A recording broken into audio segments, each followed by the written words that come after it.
महंगा हो गया प्राइवेट ऑपरेटर का, इसलिए वो हमारे तरफ अट्रैक्ट हो रहे हैं। लेकिन मेरे लिए एक अपॉर्चुनिटी है कि जब वो आएंगे तो आने के बाद एक अनुभव फील करेंगे कि अब वो बीएसएनएल नहीं है जो पहले था।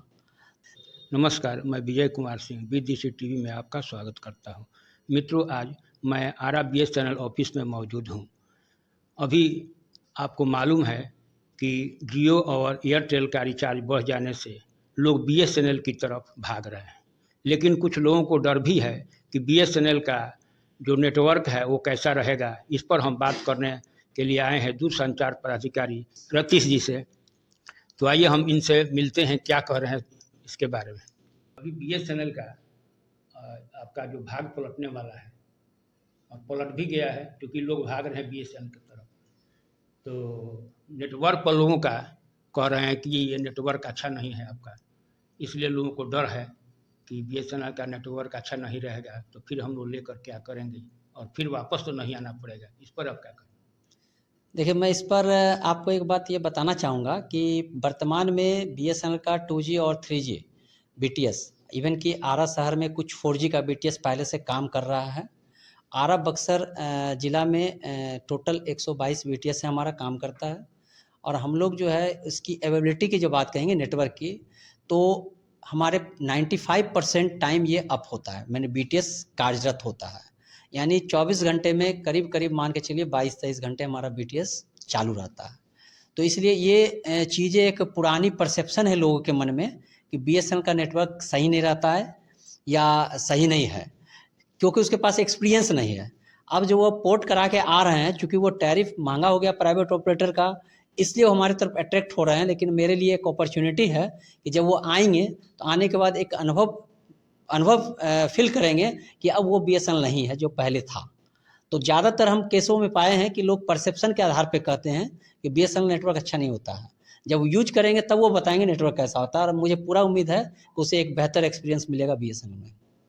तो अभी ऐसा कौन सा प्लान आपके पास है जो कि ग्राहकों को आकर्षित कर सकता हमारे पास 3 तरह के प्लान हैं। एक ऐसे प्लान है जो कस्टमर इंटरनेट यूज़ नहीं करना चाहते हैं, तो प्राइवेट कंपनियों के पास ऐसा कोई प्लान नहीं है जो कि उस कस्टमर को ऑफ़र कर सके। वो क्या है, बंडल प्लान है जिसमें इंटरनेट और वॉइस दोनों है। उसके लिए उसको अधिक पैसा पे करना होता है। हम वैसे कस्टमर के लिए, और हमें ये जानकारी भी है कि देश में 25-30% ऐसे जनता हैं जो सिर्फ बात करने के लिए मोबाइल को रखते हैं। उसके लिए मेरे पास 99 रुपये महीने का प्लान है जिसमें कि वो अपना बातचीत कर सकते हैं। दूसरा, अगर वो चाहें तो 319 रुपये का प्लान लेंगे, 84 दिन का वैलिडिटी है। अगर 999 का प्लान लेते तो 300 दिन का वैलिडिटी है।